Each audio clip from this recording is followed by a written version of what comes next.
Hello, welcome back to another episode of Upon Request. My name is Mikel Lejean. I'm joined by my co-host Caro Santamaria, and today we have the distinct honor of being joined by Arjun Singh Sethi.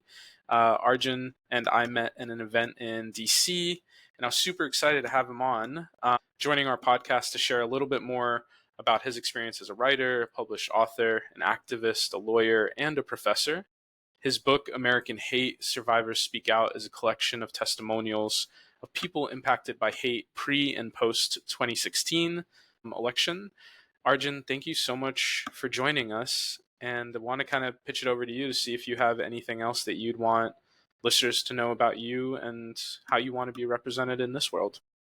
Thank you so much for having me. It's a pleasure to be here today. Thank you for the kind words.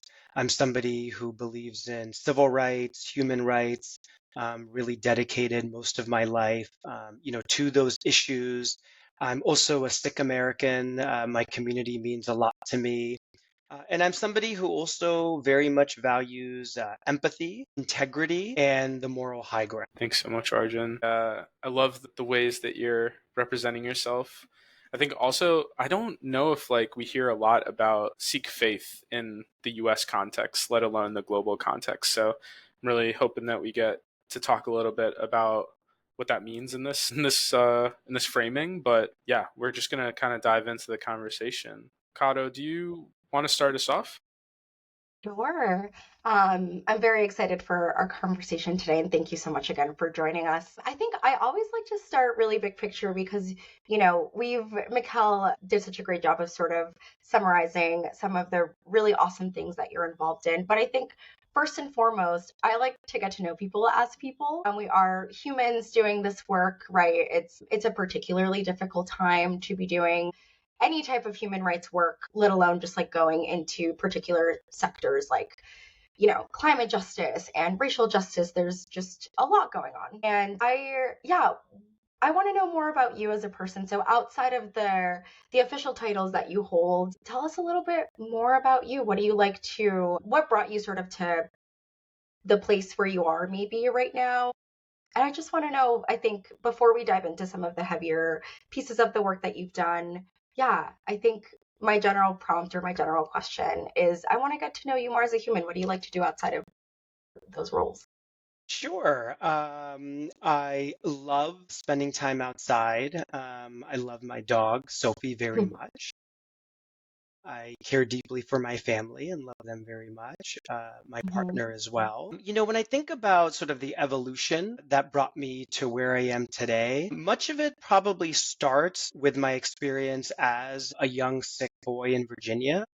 I was somebody who was bullied a lot, teased a lot, and that really kind of instilled in me a desire to sort of look after others, to be empathetic, to give voice to the silenced and unheard. That was something that a belief that really sort of continued and sort of I held very dearly throughout my work in college, law school, and I'd always wanted to do civil and human rights. And so while my work at various points in time focused on maybe different areas of the world and different issues, my commitment to that field has always remained steadfast. And so right now I do very much focus on issues of policing and surveillance in the United States, but also very interested in how those issues manifest internationally. And so the ways in which the Chinese government policed the Uyghur community, the ways in which the Indian government polices Muslim, Sikh, and Dalit communities, and of course, what we're seeing unfold today with respect to the genocide in Gaza and the indiscriminate bombing across Beirut. So that's just a little bit more about, who I am and what I'm about. And I guess the last thing I would say is that I think if you're going to do this work, you have to have a certain mettle and a certain courage. I think at this point I'm probably banned from 3 different countries. I know I'm banned from 2 countries. My guess is I'm probably banned from 3. And I only say that because, we do live in a world where, conversations like this, often under authoritarian regimes, cannot take place. And so to the extent to which you want to speak truth to power and make it your life, yeah, you got to be sure that you're surrounded by the community that can keep you afloat, and that you have the tools and resources that allow you to do the work in a fearless kind of. Yeah, I would love to. And we can loop back to this towards the end because I think that would be really cool for our listeners to hear, just like how you personally, how that shows up in your life and how you take care of yourself, just knowing the world that we're stepping into every single day. But I think kind of bringing us back closer to the larger theme of the work that you do. So could you maybe share, because we did obviously share a big synopsis, but what are you currently focusing on? And I think we wanted to bring in the themes of sort of surveillance, human rights, and a little bit more on just sort of, yeah, the context of the world that we're living in as technologies like AI are rapidly approaching. So, yeah, what is the particular work that you're focusing on in this very moment? And why do you find it to be an important issue to be focusing on? So maybe I can start by just talking a little bit about the right to privacy, because in so many ways, that's the bedrock for understanding surveillance in America and really across the world. Privacy itself it's a complicated legal issue because it's not a right that is explicitly enshrined, right, in the Constitution or the Bill of Rights. And yet it's something that's inferred. Right? So when you think about the First Amendment and the right to free speech and the history of the United States, clearly there was a tradition and a history of anonymous speech, anonymous pamphleteering, press, and the like. Think about the Fourth Amendment, right? The right to be free from searches and seizures. So there too, it's not, again, privacy isn't mentioned, but clearly according to that amendment, we have the right to be free from government encroachment on these personal private spaces, including our home. But it's precisely because it's not enshrined, the right to privacy that is, that it's so easily eroded and encroached upon. And so in so many ways, the history of criminal procedure and criminal law in the United States is law enforcement figuring out ways to encroach upon our lives, to encroach upon our private spaces as often as possible and as early as possible. And so sort of with that framework, I'll kind of just share a couple of ideas that I think will help orient us. One, we live in a world where everyone is being watched, but some people are being watched more than others. And who are those others? It is communities of color. It is activists and dissidents, folks who are engaged in Black Lives Matter, folks who participated in the Standing Rock uprising, folks who protested when Trump took office. One of the stories that I always find so appalling, or episodes every year, is the CIA and FBI always put out these tweets honoring, Dr. King on the day of his passing. Of course, never mentioning the ways in which they blackmailed him, the ways in which they surveilled him, and the ways in which they've long surveilled the civil rights community. And so I want to kind of, again, sort of use that as one point to orient us. And the second point to orient us is this idea that there is both private consumer surveillance. Again, that's you sort of searching for something online and then getting like a targeted advertisement. And then, of course, government surveillance. And what we found most recently is that those worlds are colliding. And so just because you may think, for example, that you're insulated or protected from government surveillance, and that only Facebook, for example, might be surveilling you. But what we found is that the barriers between the two are often very thin. And then the other point, actually, that I want to use to orient us is this really naive perception that somehow we don't have to worry about privacy. We don't have to worry about surveillance if we have nothing to hide. And I would respond to that by saying we all have something to hide. And so, for example, give you a very personal example. I'm brown. You can see that, from my appearance today. I'm a member of a chat with a group of friends. It's called Brown Homies. just a bunch of brown friends. I love them. There's nothing in there that's too incriminating. But if something from that text thread would be taken out of context, yeah, it might sort of portray me or make me look a certain way, but it's just a sort of friendly rapport with a few friends. And so I say that because we all have those types of exchanges, whether it's with family members, whether it's with our loved ones, whether it's with a partner. There was this great graphic novel that came out years ago about how the world would end as we know it if there was a great hack and every text message and email ever written was just publicly available and searched. We would all be compromised. And so all of that to say that, one, we should all care about privacy and the ways in which sort of the surveillance industrial complex is increasingly encroaching upon our privacy. Two, that we live in a world where everyone is being watched, but of course, some people are being watched more than others, and I definitely want to talk more about that. And then three, while it is true that we are being surveilled by both sort of private industry and the government, the distinction between the two is increasingly collapsing. Yeah, thank you for that, because I think you answered like also a lot of questions that we had like thought about of like, why is this important to like the everyday listener? People think that there's like a huge chasm between them and this issue that we're talking about. They're like, only the most radical of us is going to get surveilled, only the most X, Y, and Z. And the thing is that that chasm is shrinking pretty drastically. The reasonings for why that chasm is shrinking is also becoming less and less like serious. Like our privacy is being looked into because of marketing campaigns. It's like just the most trivial shit, honestly. And so I think that that's super important for folks. And one of the things that you were talking about that I kind of wanted to reflect on is, as we talk about surveillance, there's also this like kind of, on the spectrum of things that happen to us in this realm, there's also the censorship piece. And so when you think about these worlds that are starting to blur, I think that there's the private and the governmental kind of blurring. But then I think there's also like surveillance, censorship, and like how those things are starting to become a little bit more intertwined in a way. So yeah, has there been anything in terms of like your reflections or like what your work has started to take shape where those are starting to kind of mix together? I mean, the most quintessential way in which they intersect is through sort of what I would call like this chilling effect.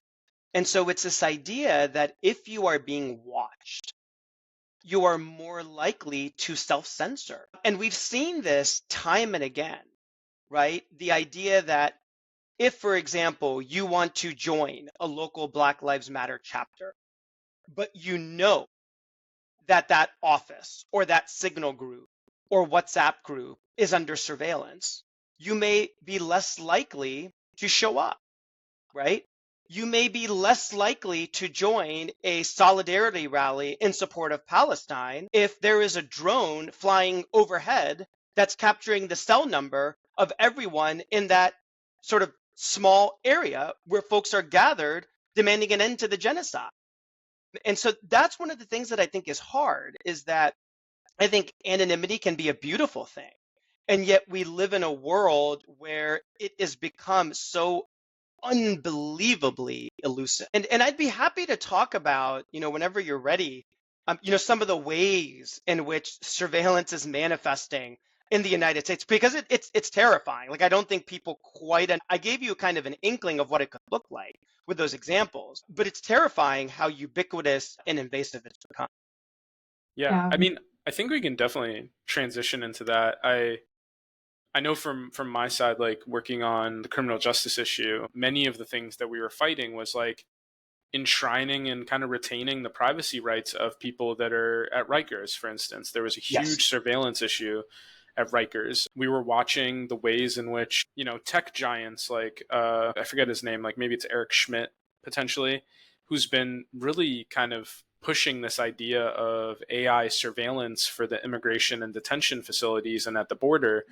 It's like these folks that are like, it's both the tech component, these folks that are tech entrepreneurs and business leaders, and their relationship to the disappearing problems of, not the disappearing problems, the problems with which our government uses to try to disappear societal problems. And so I've seen it definitely in that regard. But yeah, I'd love to hear from you and kind of if you're ready to jump into Yeah.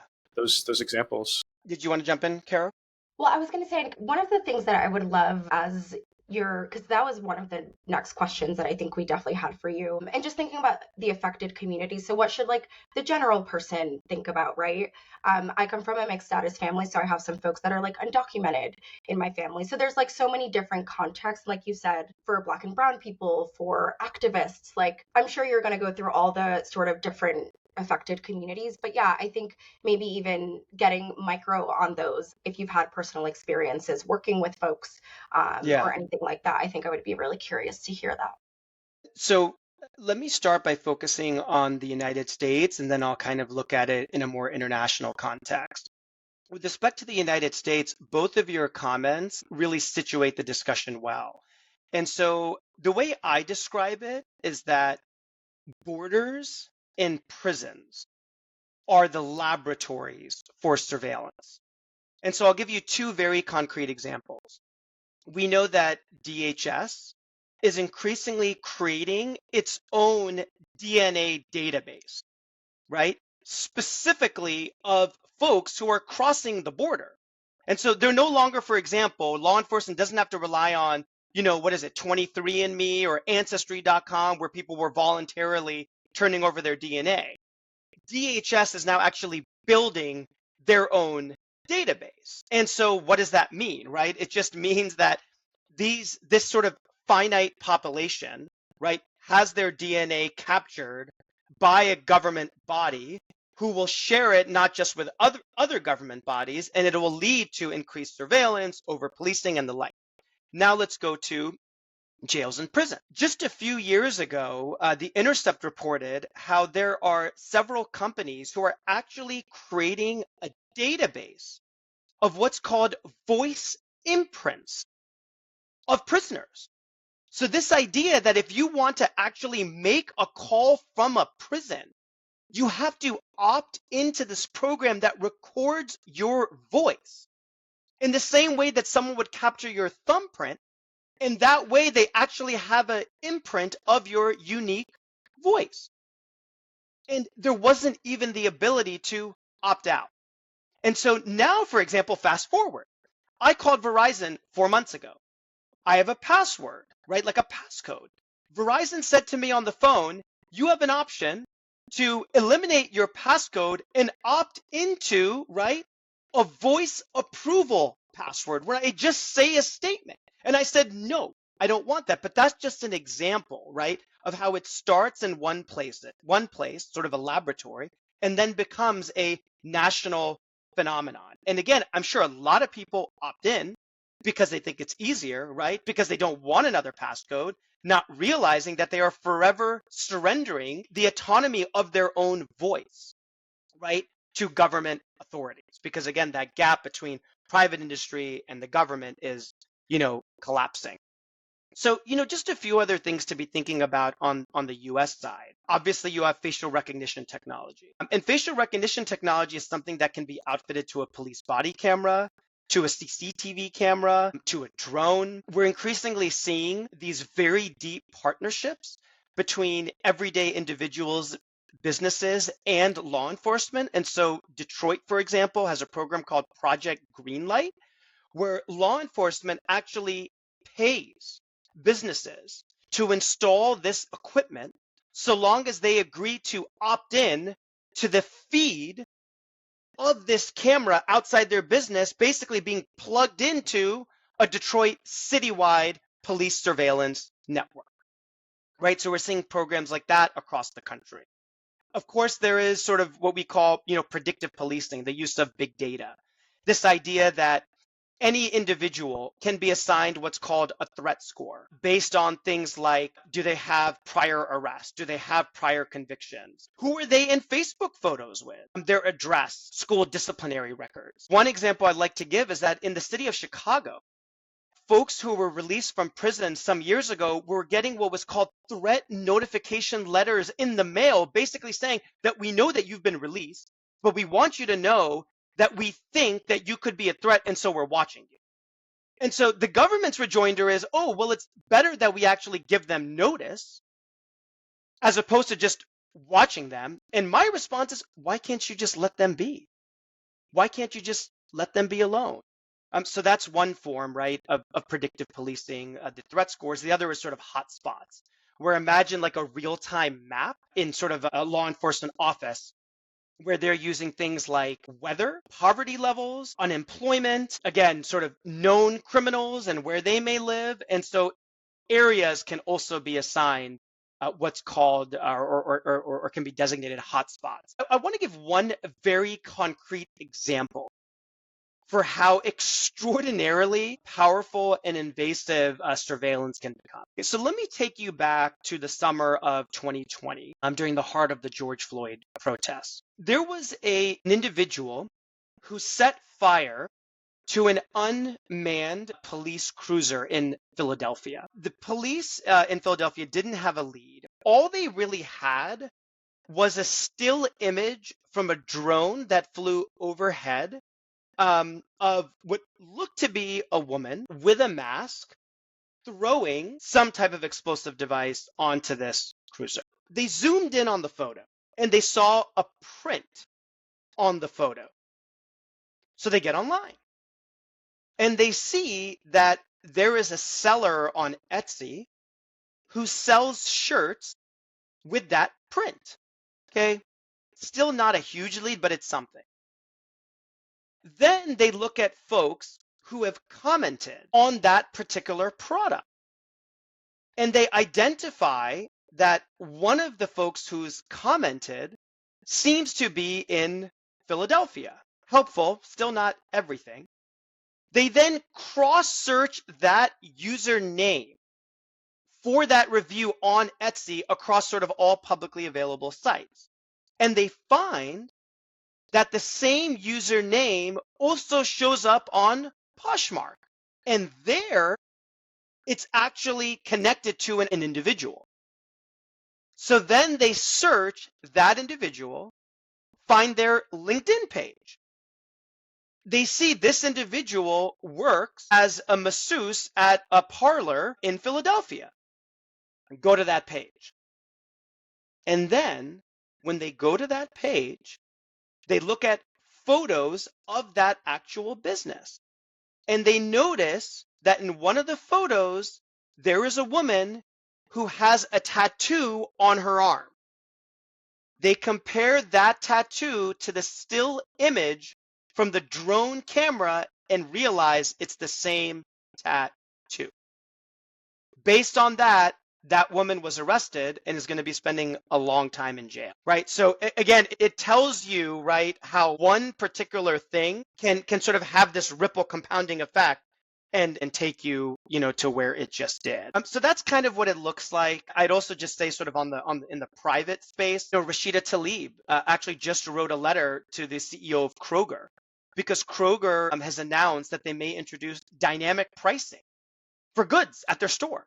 This idea that they will change the price of potentially based on not just inventory, but based on facial recognition, based on how often this particular individual may buy this product and things of the like. And so some people call it dynamic pricing, surge pricing, but it's a real issue. Facebook has new goggles they're marketing, and they can identify all kinds of things. Again, like who the individual is, where their address is, potentially social security number, and those kinds of things. So that's what it looks like in the US context. Happy to talk about it in the international context where it's even more terrifying. I feel like I'm appropriately terrified. No, But yes. you'll be you when I tell you about and I promise I don't need to take more than a couple minutes. It can be difficult to sleep at night when you realize how bad it is in the international context and what's ultimately coming here. I can give you just a few examples. Totally. Well, yeah, I definitely want to see how freaked out Kato is first. Kato, are you sufficiently freaked out? Because I am. Well, I was gonna say because a lot of what you said is just like something as simple as like posting a picture outside. I like see those TikToks all the time, but which I'm like, I need to get off of TikTok too because that's also there's a lot of ways in which I'm like, shoot, am I making the right choice here for my privacy? But I just think about the like TikToks of the people who like say I can guess exactly where you are based off of the very vague background that you have here. So even just like beyond being surveilled, because like for example, over the weekend, I crossed over the U.S. Mexico border, and we were talking about, whoa, they're scanning like every single part of our car right now. They have all of our faces right now, right? It's like very in your face surveillance, but it's so subtle how you just simply posting things on your social medias or like, really actually gives access to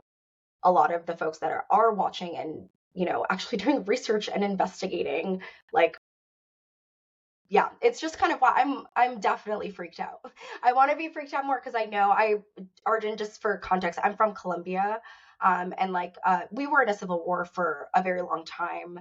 I would continue to say it's not really fully ended, but I want to hear the international context really bad because I feel like the global north is just so deeply driving that surveillance and using the global south as a testing ground in so many ways. Like you were talking about prisoners, and like I think about Israel and the apartheid state and the genocide in Palestine. Israel actually has deep involvement in surveillance in Latin America, so it's just also connected. So please scare me a little bit more, so Yeah. so I can cuddle up with my cat at night and just worry. Yeah, and I think, yeah, I'm like very much, I think I've been in this space long enough where like a lot of folks don't know about Israel's role in like the US Mexico border. A lot of the surveillance tech that's used is from the Israeli government funded kind of like business ventures. I think one of the other things that I also, as you were speaking, like I do want to kind of circle back to, and then I think we can open it up to the international perspective, is this idea of like opting in. It's Yeah. like such a pervasive kind of like abhorrent standard that's getting set. And the example that I just want to share is recently I went to the airport, and I think that internationally, facial recognition has been starting to get used about folks that are entering and leaving the country. And I was at JFK or LaGuardia, I can't remember which one. I think it was JFK. And now they were doing it for domestic flights. And the way that this particular process went was that we were in the like regular TSA security line, and we got pulled out of that security line and we're told there's a faster check-in system downstairs, and then there's this long weaving serpent tail of all these other folks that were trying to just do the normal security route, and we got sent to like 4 floors down in the basement in the corner of this and we're standing there waiting, and we're like, there's no way that this is faster. Did we just get like lied to? And there's no attendance, nothing like that. We finally get around a corner, and there was like a really small placard that said, we're deploying facial recognition technology, here are the things that you need to know if you, and it's so small, and then there was the Yeah. tiniest QR code that was maybe the size of a quarter. I scanned that, and they said that I don't have to opt into it. It's like a opt out process. If I get up there, I just say that I don't want it, blah blah blah. And then we finally get up to the front, and everyone has just scanned their face because they're like used to this. And I got up and I was like, I don't want to be part of this program. And the lady was so mad. She was just like, yeah, whatever. And it's like, so the thing that they sent me down for, they didn't even do. And then I get to the front, and there was like maybe a half a second where I could have said, I don't want to be part of this, before the camera snapped automatically. And then I get to go through my normal security process, and I'm like, you didn't accomplish anything there. You've like actually made this such an intensely like invasive process. And I'm now so skeptical of going to the airports now, because this is probably going to get rolled out across the state. And I think a lot of folks were upset with Kathy Hochul about how this was getting rolled out and how the state government kind of accepted this new protocol. But this is starting to happen with like, we're seeing it with X. Like now a lot of the AI that's being deployed is opt out processes. A lot of the AI that was rolled out on Facebook and the entire like meta system, WhatsApp, Instagram, was all opt out processes. Actually, some of them you can't even opt out of, because the AI processes like now how you search. You don't have customer service anymore. It's like literally just like taking away all these things that we've become kind of accustomed to as people on the internet, that I'm particularly terrified about, because it's not even getting to the level of what are they doing behind closed doors. It's like, how are they communicating with me as a consumer or as someone that's a participant in the society right now? So yeah, just wanted to share that story because I felt like it was, It's what yeah. you're speaking to is really the ubiquity and sort of the complicity, right? Like it's this idea that surveillance is ubiquitous. These technologies are ubiquitous. And,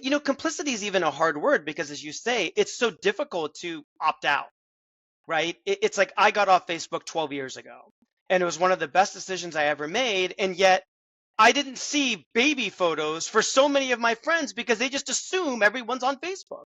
For years, I didn't get invited to events because people were like, oh, there was a Facebook invite. I was like, I'm not on Facebook. And they were like, oh, sorry. Because it was just assumed, right, that everyone got the Facebook invite. And so those are kind of recreational stories. But I mean, the TSA story is real. And I don't know about the specific program at JFK, but there is a program across the United States that's been in place for a while that asks folks, right, to have their photo taken. I routinely opt out. And sometimes folks are okay with it. Other times folks snarl at me. I actually had a student 2 years ago whose final project was to literally set up a spot near TSA to actually get people's reactions to whether, right, they were comfortable having their photo taken, whether they weren't. And the project worked for like 90 minutes. And then TSA was like, you can't be here. It's a privacy invasion. And so, that was it. And even there, in some ways, it allows us to go full circle, right? Precisely because there isn't a ton of protection in the Constitution. And so we need more state level protection. We need more federal level protection. And so, for example, there is a bill called the Fourth Amendment is Not for Sale Act, right?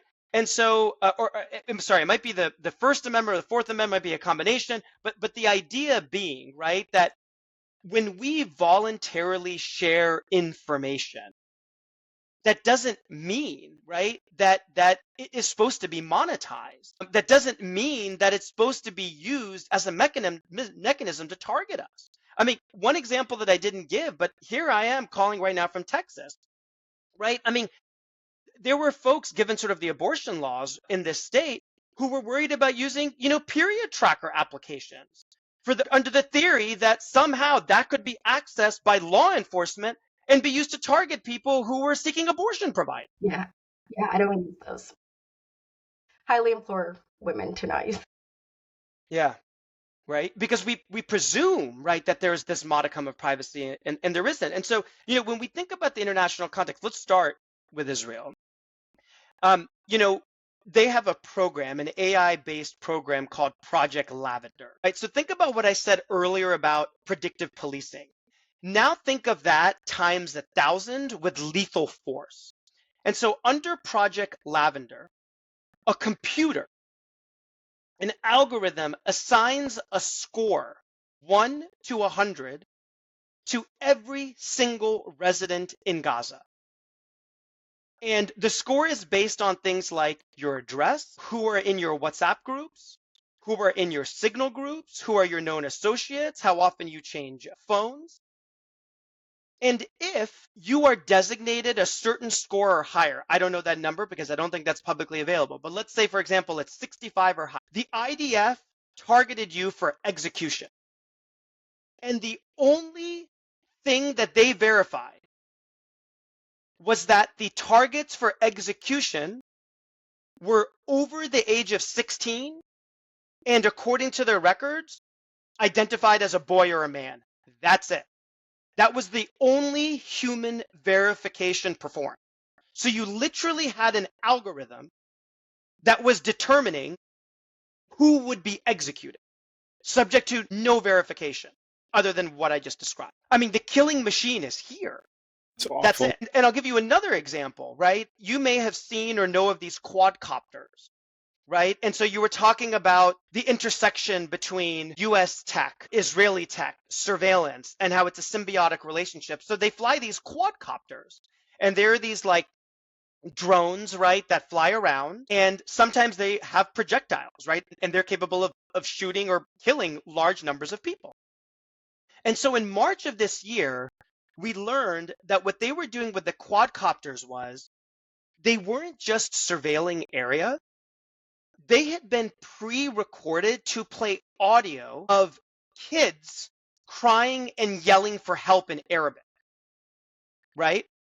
Now imagine that those same quadcopters could be deployed, but instead of playing an everyday child speaking in Arabic. Instead, they could play a family member that you know, a loved one, a neighbor. So that if you knew that this was the trick, you might not believe it. But if it was a loved one or a neighbor, you might be that much more likely to come out and thus be assassinated, murdered. That's the world that we're going to. That's one example. I'll give you two more. In China, their facial recognition has become so strong that they can basically identify somebody from the Uyghur community based on their sort of racial and ethnic features. I mean, the technology is so good now that it's almost sort of a mistake proof. And so imagine that ends up in the hands of the wrong people in the United States. And they decide the camera technology you just mentioned, Caro, imagine they say, you know what?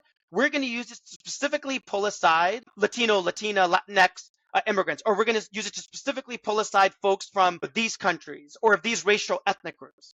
You could do it, right? Again, maybe not yet, but that time is potentially coming. And then the third example I'll give you is what we saw at the Paris Olympics.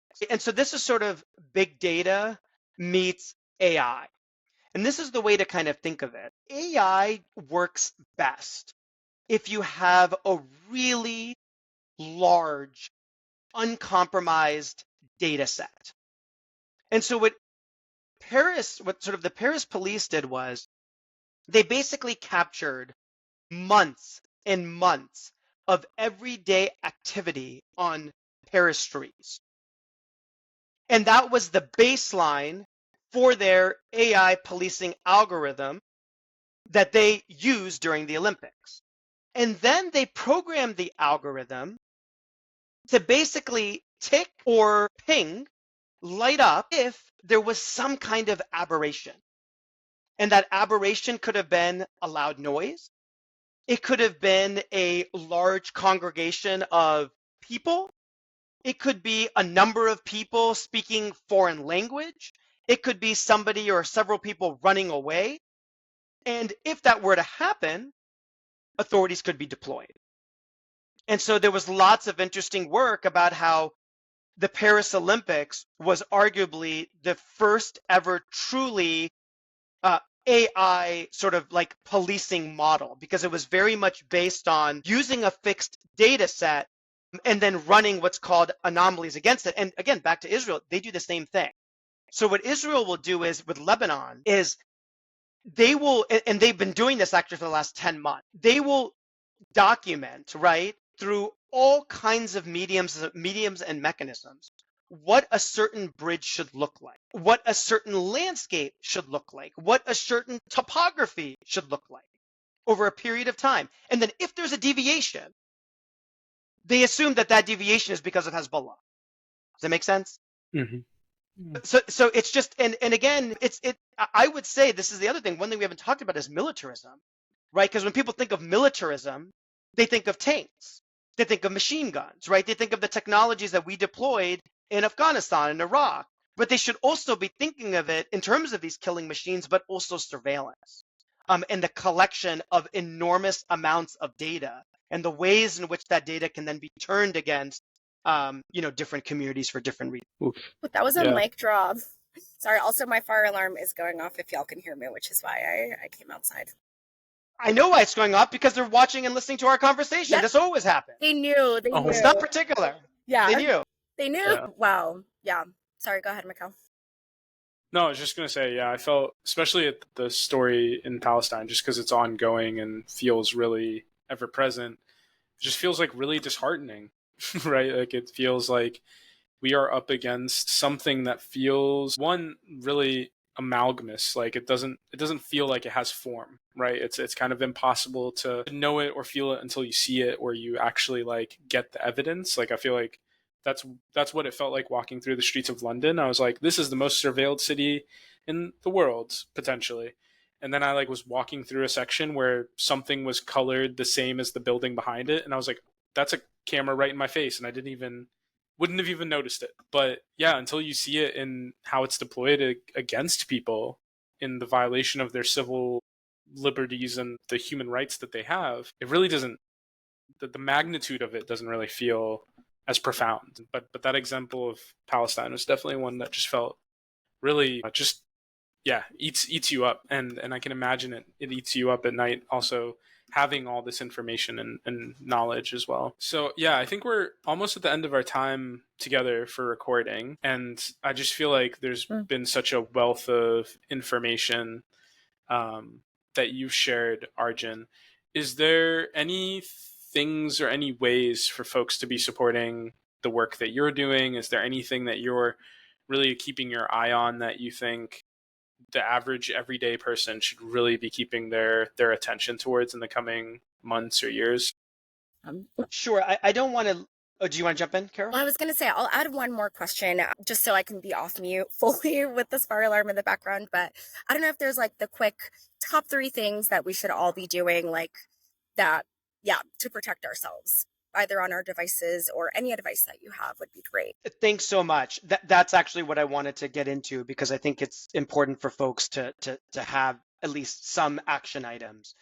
So again, just understanding, right, that we live in a world where everyone is being watched. Some are being watched more than others. And so even if you feel like you are insulated because of your identity, practice solidarity. Make sure that you understand that there are communities who are going to be disproportionately impacted.